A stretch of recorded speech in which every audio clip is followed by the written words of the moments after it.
Assalamualaikum warahmatullahi wabarakatuh. Jumpa kembali di kisah warganet. Saya akan melanjutkan cerita kali ini, Menikah dengan Lelembut, bagian kedua. Mari kita simak ceritanya. Rumah Nyai Diah. Pekerjaanku di pasar mulai berantakan. Tiap siang aku sering kepergok tidur di sela-sela kardus. Karena malam harinya aku kurang tidur. Aku memikirkan bagaimana nasibku ke depannya. Siti pun mulai khawatir dengan kondisiku. Tapi ia tidak berani mengkonfrontasi langsung. Pada malam hari Nyai Diah memanggil namaku. Tak sekalipun ku jawab panggilan itu. Mungkin itu membuatnya kesal. Dia kemudian memindahkanku dari kamar depan ke kamar belakang. Ketika aku sedang tidur, aku terbangun karena ada seorang membelai rambutku. Dan itu adalah Nyai Diah. Aku ketakutan melihatnya. Ia tidak marah atas ekspresiku. Dia malah sedih. Ia mengatakan bahwa ia ingin merawatku dan menjadikanku raja. Kalau perlu ia bisa mendatangkan harta agar aku bisa kaya raya, asal aku mau ikut tinggal di alamnya. Lalu bagaimana saya bisa menikmati harta itu jika tinggal di alam kamu? Tanyaku. Kamu tidak perlu berada di alamku selama 24 jam. Kamu masih bisa berbagi waktu dengan alammu, kata Nyai Diah. Bagus kalau begitu, aku hampir menyetujuinya. Namun kemudian, Nyai Diah mengatakan aku harus meninggalkan Siti. Ia tidak menginginkan aku bersama perempuan lain. Itu membuatku mengurungkan niat untuk berucap setuju. Biar bagaimanapun cintaku terhadap Siti masih ada dan aku tidak bisa meninggalkannya. Nyai Diah meyakinkanku kalau dia bisa memberikan semua yang aku inginkan, lebih dari Siti. Di ambang kebingungan, Nyai Diah menarik tubuhku. Ia mengajakku untuk pergi ke alamnya. Dia ingin menunjukkan istananya di alam sana. Aku tidak berontak ketika Nyai Diah menuntunku keluar kamar dan menyusuri jalan setapak yang diterangi obor. Malam begitu pekat, aku tidak bisa melihat apa-apa lagi selain jalan setapak ini. Namun sepanjang perjalanan, aku merasa sedang menaiki sebuah tanjakan panjang.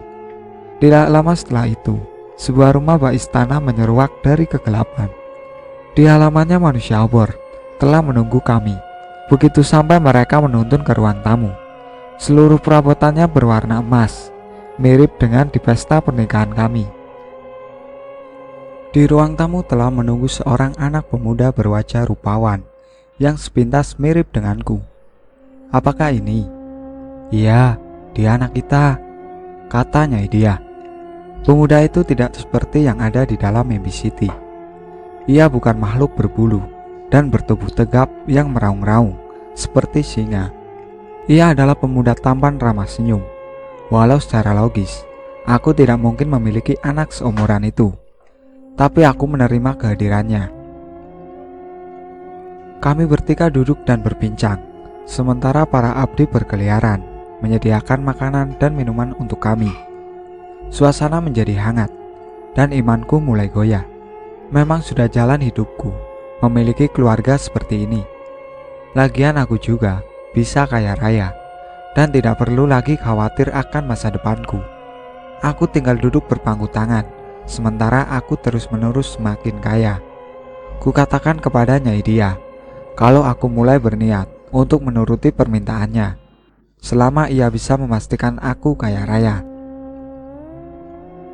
Nyai Diah meyakinkanku, kamu bisa mendapatkan harta sebanyak yang kamu mau. Tapi ada syaratnya, kata Nyai Diah. Apa? Kamu harus menyediakan 1 jiwa manusia tiap tahunnya sebagai tumbal. Aku tersentak kaget. Tidak mungkin aku melakukan itu. Aku tidak ingin mengorbankan keluargaku sendiri. Nyai Diah membaca isi hatiku. Tidak perlu dari keluargamu. Kamu bisa mengambil tumbal dari jalan, kata Nyai Diah. Nyai Diah menjelaskan kalau aku bisa menaruh semacam santet kepada calon targetku. Tumbal itu bisa berupa barang atau uang. Siapapun yang memilikinya maka akan mati. Dalam benak, itu tidak mengubah apa-apa. Tetap saja aku harus mengorbankan nyawa manusia untuk kepentinganku. Naluri kemanusiaanku menjerit, dan aku katakan bahwa aku tidak bisa melakukan itu. Nyai Dia murka. Dia menudingku makhluk tidak tahu diri. Hubungan di antara kami jadi dingin. Aku pun jadi tidak nyaman berada di sana. Aku minta Nyai Dia untuk memulangkanku, tapi ia menolak. Aku bersikeras, tapi ia tetap tidak ingin memulangkanku. Akhirnya aku lari dari rumah itu. Kuikuti jalan jalur setapak tadi. Di belakangku Nyai Dia memanggil namaku. Suaranya tinggi hingga membuat telingaku sakit. Di sela-sela suara Nyai Dia terdengar raungan kencang. Bulu romaku meremang. Ku percepat langkahku sambil melihat sekitar. Masih gelap, tidak ada tanda-tanda rumahku. Aku berdoa di dalam hati agar aku bisa kembali ke rumah. Napasku tersengal-sengal, kakiku mulai sakit, tapi rumahku belum terlihat. Aku memutuskan untuk berlari sekencang-kencangnya, sebab suara Nyai Dia sudah terdengar dekat di belakangku. Aku berlari dan berlari sampai kakiku mulai goyah. Tidak lama lagi, mungkin aku akan tersungkur, tapi aku tidak menyerah. Suara Nyai Dia makin dekat. Sepertinya ia berada tepat di belakangku. Aku melompat sejauh mungkin, berharap bisa menghindari Nyai Dia. Aku mendarat di tanah merah. Cahaya obor sudah hilang. Sedikit demi sedikit, kuangkat wajahku. Lega rasanya ketika aku kembali ke rumahku sendiri. Kemarahan Wak Ujang. Setelah kunjungan ke rumah Nyai Dia, Wak Ujang kembali menyambangi rumahku. Wajahnya marah. Ia duduk dan menatapku tajam. Ia tahu segalanya. Kunjunganku ke rumah Nyai Dia dan juga rumah tangga yang terjalin antara aku dan Nyai Dia. Ia menuduhku telah bersekutu dengan jin. Tentu aku tidak terima dengan perkataan itu. Kalau boleh jujur, pada awalnya aku juga tidak punya pilihan sama sekali. Biar bagaimanapun, aku masih hamba yang tahu mana yang benar dan salah. Aku menampik apa yang dituduhkan kepadaku. Wak Ujang memaki-makiku. Suaranya keras sekali sehingga Siti keluar kamarnya. "Ada apa, Wak?" tanya Siti. "Suami kamu sudah melakukan kesalahan fatal. Semoga dia segera tobat," kata Wak Ujang. Siti kebingungan. Ia bukan tipe istri yang suka menguping pembicaraan orang. Jadi sampai detik itu, ia tidak tahu apa-apa. Wak Ujang hampir saja membeberkan semuanya kepada Siti. Namun rasa ibanya terhadap Siti menahannya untuk buka suara. Alih-alih bicara kepada Siti, ia malah menarikku keluar rumah. "Kamu harus cepat-cepat mengakhiri semuanya. Dia itu sesungguhnya menginginkan nyawa kamu dan istrimu," kata Wak Ujang di beranda rumah kami. Aku tidak sepenuhnya percaya dengan ucapan Wak Ujang. Mana mungkin Nyai Dia ingin membunuhku. Ia amat mencintaiku, sampai-sampai menginginkan aku untuk bersatu dengannya di alam sana. Wak Ujang pulang dengan kekesalan yang memuncak, tapi aku tidak peduli. Tidak bisa dipungkiri kalau aku mencintai juga Nyai Dia. Jadi tidak mungkin aku mengakhiri semuanya. Lalu bagaimana dengan Siti? Aku juga mencintainya dan kami tidak akan terpisahkan. Malahan rencanaku adalah merayu Nyai Dia untuk tetap membiarkanku bersama Siti, sementara hubungan kami tetap berjalan. Dan kiranya ia mau memberikanku harta yang dijanjikan, agar aku dan Siti dapat hidup bahagia. Selang beberapa malam, Nyai Dia kembali datang ke rumahku. Kami berdua bermesraan di kamar belakang. Tidak lama kemudian, ia menagih nafkah batin. Aku sempat menolaknya, karena terakhir kali kami melakukannya darah masih keluar dari kemaluanku. Tapi Nyai Dia tidak mengindahkan penolakanku. Ia membuka baju dan meraba-raba tubuhku, hingga akhirnya kami melakukannya juga. Hal itu berlangsung cukup lama. Nyai Dia tidak seperti biasanya. Tubuhku sama sekali tidak ia lepaskan. Berkali-kali ia cium bibirku sambil menyedot napasku. Hampir saja aku kehabisan napas. Pada poin ini aku tidak tahu lagi apakah aku masih hidup atau tidak. Aku kehilangan koneksi terhadap ragaku. Seakan-akan jiwaku melayang-layang di udara, sementara tubuhku dibuat bulan-bulanan. Aku masih beruntung. Jiwaku seperti tertarik lagi ke dalam tubuh ketika aku sampai puncaknya. Aku terkulai lemas, dan Nyai Dia berbaring di sebelahku. Ia tersenyum puas. Sebelum kembali menghilang, Nyai Dia sempat bilang kalau ia tahu kalau ada seseorang yang ingin memisahkan aku dengan dia. Saat itu juga aku langsung tahu kalau yang dimaksud adalah Wak Ujang. Ia bilang kalau orang itu masih bersikeras, maka ia akan berhadapan dengannya langsung. Bola mata Nyai Dia menyala merah ketika mengatakan itu. Tidak lama kemudian, ia menghilang. Siti juga sempat menanyakan apa yang terjadi antara aku dan Wak Ujang. Sampai-sampai Wak Ujang marah-marah. Kukatakan kepadanya, itu hanya masalah sepele saja. Siti tidak puas dengan jawabanku, tapi ia tidak berani protes. Soalnya Wak Ujang itu jarang marah-marah. Kalau sampai marah, berarti dia tahu ada sesuatu yang mengancam. Dia kan punya ilmu batin juga, kata Siti. Kabar duka datang dari Wak Ujang. Putrinya yang sedang mengandung 3 bulan keguguran di dekat sumur. Istri Wak Ujang menemukannya ketika ingin mengambil wudhu untuk sholat subuh. Jeritan sang istri langsung membangunkan Wak Ujang. Keduanya langsung membawa putri mereka ke klinik menggunakan mobil pick up yang biasa membawa sayuran ke pasar.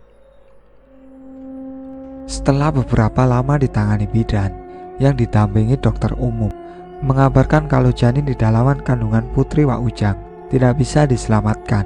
Wak Ujang dan istrinya menangis, sedangkan putrinya terpukul. Begitu matahari meninggi, Wak Ujang mengabarkan mantunya yang bekerja di Jakarta. Sore harinya, sang menantu sudah ada di klinik, mendampingi istrinya yang masih harus menjalin proses penyembuhan. Di saat yang sama, Wak Ujang menyambangiku ke pasar. Ia menarikku dari toko ke gang dekat tukang daging. Ia menunjuk-nunjuk hidungku sambil menuduh akulah pembawa malapetaka di keluarganya. Katakan kepada istri goibmu, saya tidak akan tinggal diam, ancam Wak Ujang kemudian pergi.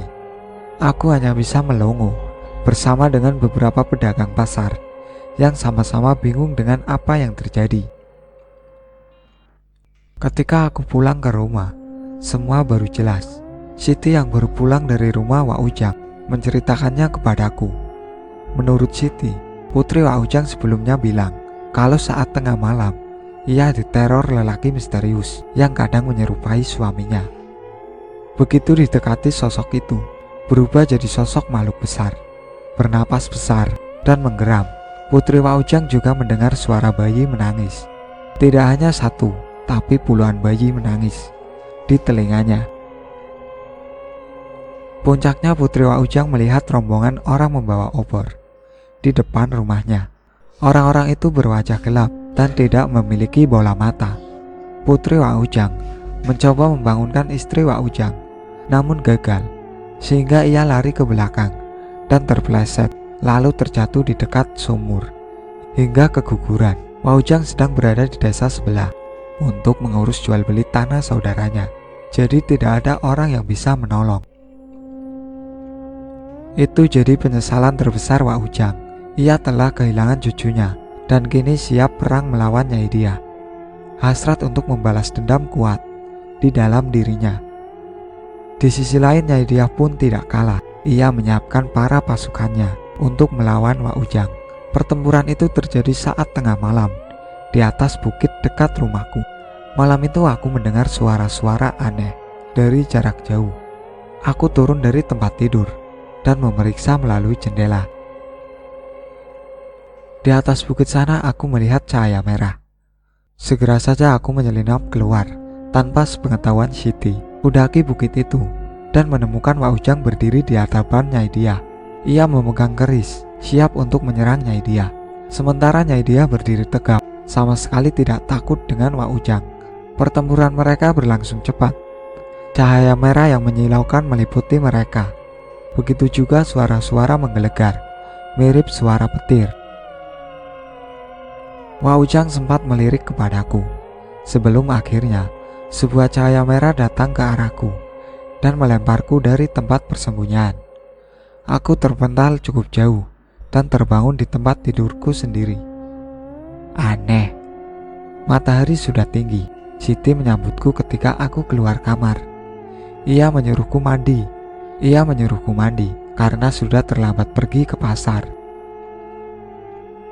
Bagaimana bisa aku kembali ke kamarku? Padahal semalam aku berada di atas bukit sana. Lalu bagaimana nasib Pak Ujang? Semuanya seperti mimpi. Tapi aku tidak percaya kalau semua itu adalah mimpi.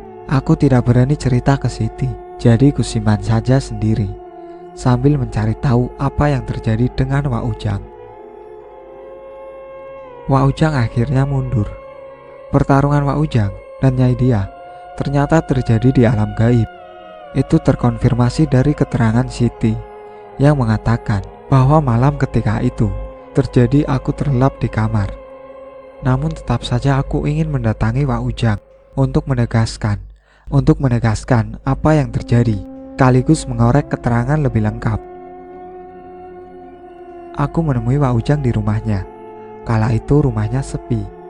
Anak, istri, dan menantunya menginap di rumah mertuanya. Berbeda dengan ketika terakhir kali bertemu, Wak Ujang terlihat merenung di beranda rumahnya. Aku bisa melihat seberkas kesedihan di matanya yang keriput. Aku memberikan salam dan duduk di sebelahnya. Ia menyambutku dengan baik dan menawari minuman yang kemudian aku tolak. Langsung saja ke pokok permasalahan, dan Wak Ujang menjawab dengan tegas kalau pertarungan itu benar terjadi. Ia dirundung rasa dendam malam itu dan dengan sembrono melawan Nyai Dia. Pertarungan mereka seri, tapi akibat pertarungan itu para demit di hutan marah. Mereka menganggap Wak Ujang telah berani lancang mengobrak-abrik alam mereka. Tiap semesta ada kode etik dan batasannya, dan saya telah melewati itu. Saya salah besar, kata Wak Ujang. Sekarang saya harus menerima akibatnya, Wak Ujang berkata lagi. Entah apa maksudnya. Aku menanyakan lebih lanjut kepadanya, namun ia bilang kalau semuanya diserahkan kepadaku. Wak Ujang tidak akan ikut campur lagi. Jadi jika aku memang ingin melanjutkan pernikahan itu atau tidak, ia sudah sebodoh amat. Tapi kamu harus ingat, pernikahan itu ada resikonya, dan kamu juga harus memperhitungkan sedang berhadapan dengan siapa. Kadang dedemit itu pintar memanipulasi perasaan manusia hingga mereka terjebak dalam lembah kenistaannya. Aku diam saja, tak berani menjawab. Jujur aku merasa ucapan Wak Ujang terlalu berlebihan dan tidak logis. Aku dan Nyai Dia saling mencintai, hanya saja alam kami berbeda. Dan aku yakin ada jalan tengah untuk semua ini. Sebelum aku memutuskan untuk pamit, Wak Ujang memberitahuku bahwa perlindungan yang ia taruh di rumah dan dalam diri Siti sudah ia cabut. Kini Nyai Dia bisa berbuat apapun sesuai kehendaknya. Pantas saja Nyai Dia terlihat takut kepada Siti. Ternyata pakar dari Wak Ujanglah yang berperan. Biar bagaimana, Siti itu saudara saya dan saya wajib melindunginya. Namun sekarang saya tidak bisa lagi melindunginya. Nasib Siti ada di tangan kamu. Kalau ada apa-apa terjadi kepadanya, maka darahnya ada di tangan kamu, kata Wak Ujang kepadaku. Aku tidak terlalu ambil pusing dan cepat-cepat meninggalkan rumah Wak Ujang.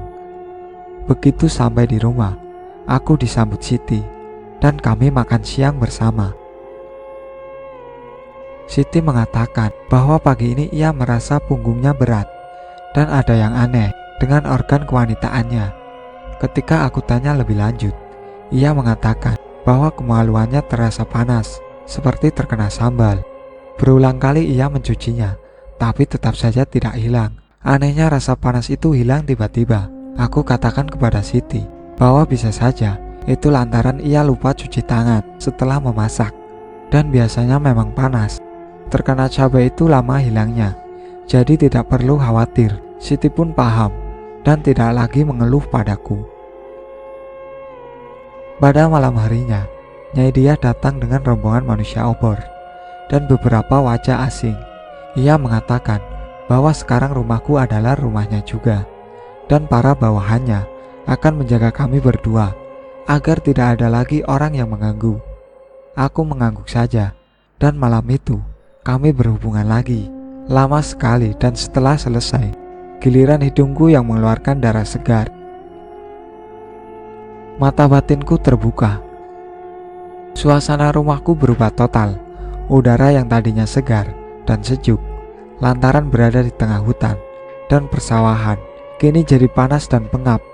Seperti kamar tak berjendela, aku pun jadi tidak nyaman tinggal di dalamnya, tapi aku tidak bisa meninggalkannya. Tiap kali aku meninggalkan rumah untuk bekerja di pasar, tubuhku mendadak lemas, kepalaku pusing, dan pundak berat. Anehnya semuanya hilang begitu aku sampai di rumah. Lantaran kondisi itu, aku kerap izin pulang pada siang hari. Dan lama-kelamaan, bosku di pasar menyuruhku istirahat saja dan tidak perlu masuk. Wajahnya tak enak begitu mengatakan itu. Sepertinya ia kesal karena aku mulai sakit-sakitan dan kerja tak becus. Mau bagaimana lagi, aku pun tak kuat berlama-lama di luar rumah. Sekarang tiap malam aku harus melayani Nyai Dia di atas ranjang. Rasa nikmatnya sudah hilang. Kini hanya tinggal siksaannya.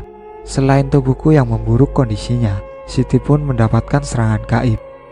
Secara tiba-tiba, tiap malamnya kemaluannya terasa panas, seperti tersiram air cabai, dan makin hari makin memburuk. Ia sampai menangis, saking tidak kuat menahan rasanya. Hatiku remuk melihat Siti menangis. Benar-benar tak sampai hati aku melihatnya demikian. Ia adalah perempuan yang sangat aku cintai, dan kini ia menderita. Apa yang telah aku lakukan? Iblis apa yang merasukiku sampai aku tega bersekutu dengan Nyai Dia? Ini salahku, tapi Siti ikut menanggungnya. Aku marah ke Nyai Dia. Apa yang ia lakukan benar-benar di luar batas. Dengan sengaja ia menyiksa aku dan Siti, padahal selama ini ia mengatakan bahwa ia mencintaiku. Tidak ada rasa menyesal ataupun takut di wajah Nyai Dia. Melihatku marah, ia malah tertawa cekikikan.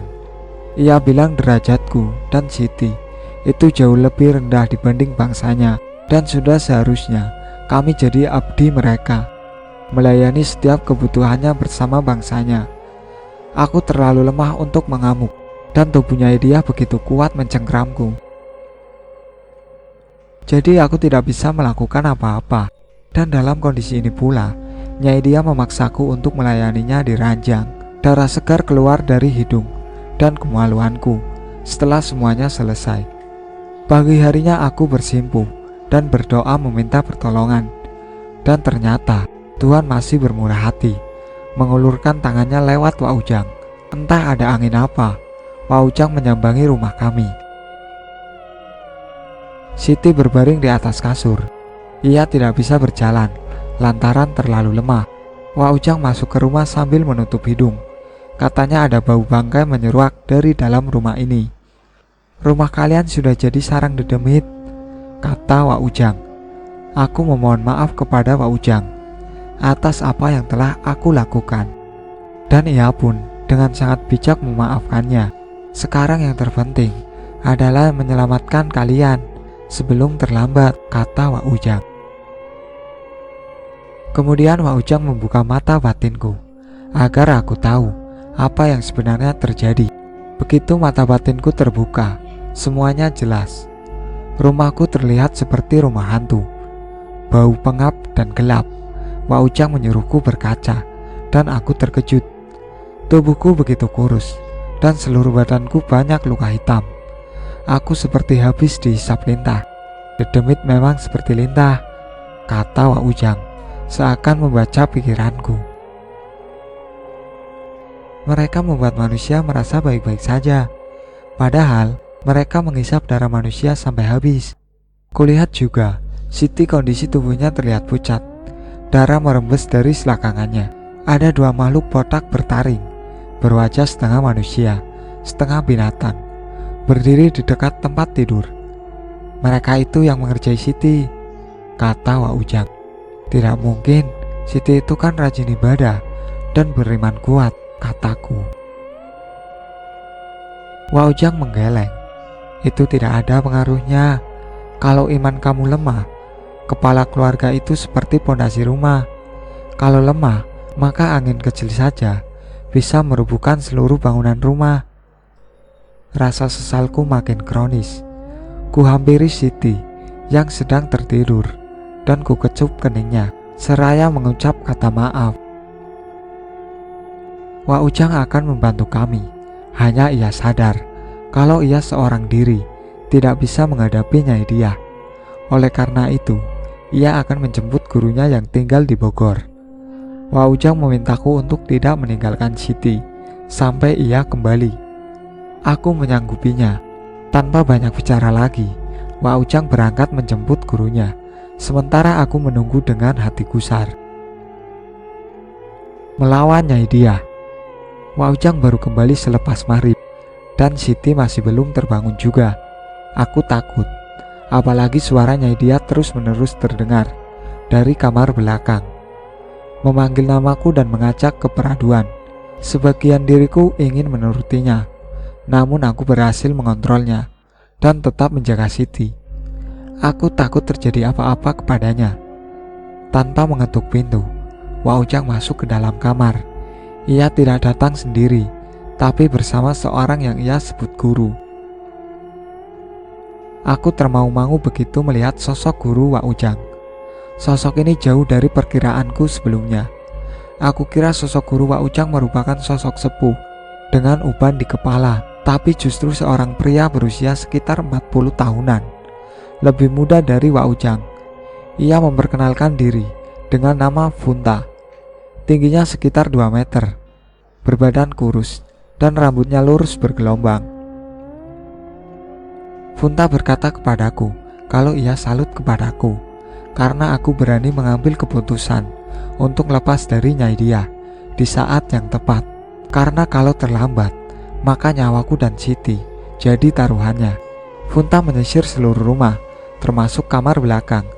Saat ia ada di kamar belakang, terdengar suara gaduh yang keras.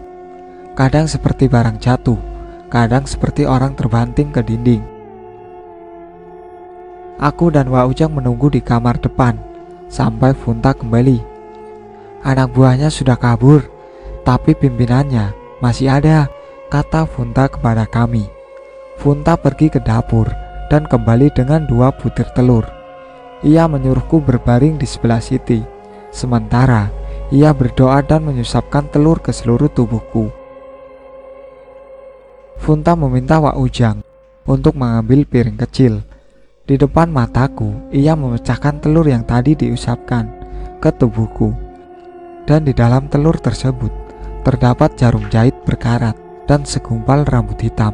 Saat itu juga rasa tidak enak yang menjangkiti tubuhku hilang, dan aku merasa lebih segar.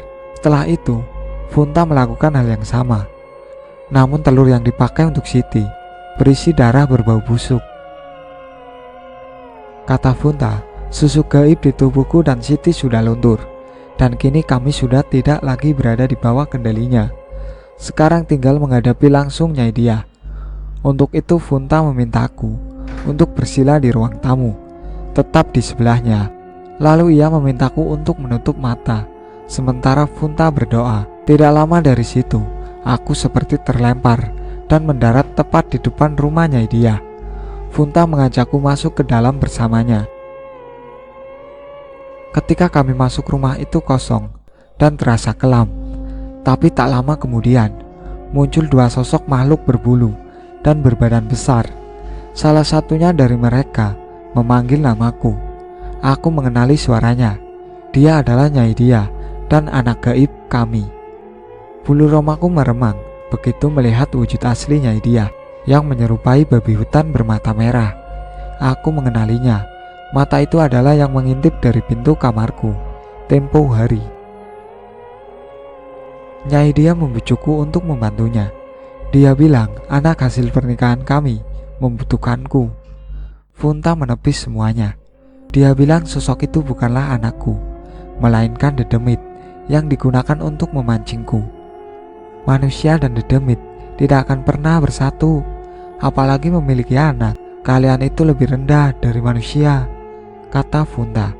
Mendengar itu, Nyai Dia menggeram, hendak menyerang kami.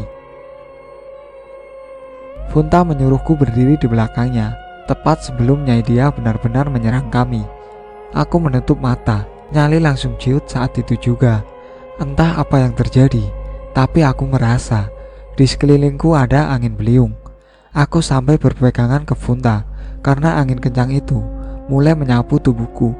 Meskipun begitu, Funta tidak berhenti merapalkan doa dengan suara kencang. Suara raungan saut menyaut dan keadaan semakin kacau. Aku takut membayangkan apa yang akan terjadi selanjutnya. Terlepas dari alam gaib, suasana lepas kendali. Bumi di bawah kakiku berguncang hebat. Suara Nyai Dia berulang-ulang kali terdengar meminta ampun.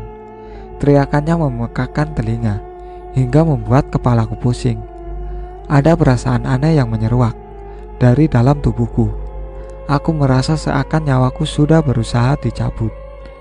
Aku jatuh berlutut, tapi tanganku tetap memegang tubuh Funta. Ia berteriak agar aku tidak melepaskan pegangannya. Kalau kau lepas, kau tidak akan bisa kembali ke ragamu, teriak Funta. Aku membuka mata sedikit. Ternyata kami dikelilingi oleh manusia obor. Mereka mencoba meraih tubuh kami, namun gagal. Ada sebuah pelindung tak kasat mata di sekitar kami, sedangkan Nyai Dia berdiri tepat di depan Funta. Mata merahnya melotot ke arah Funta, lidah panjangnya menjuntai, dan aku kembali menutup mata sebab tak kuat melihatnya. Funta pun berkata kepadaku untuk tidak membuka mata lagi. Kondisi itu terus berlangsung selama beberapa detik, sampai akhirnya semua mendadak hening. Tanganku tak lagi memegang tubuh Funta. Saat kubuka mata, ternyata aku sudah ada di ruang tamu. Di sebelahku Funta muntah darah. Aku dan Wak Ujang menolongnya. Saya tidak apa-apa, nanti juga sembuh sendiri, kata Funta. Setelah itu, rumahku kembali lagi seperti semula.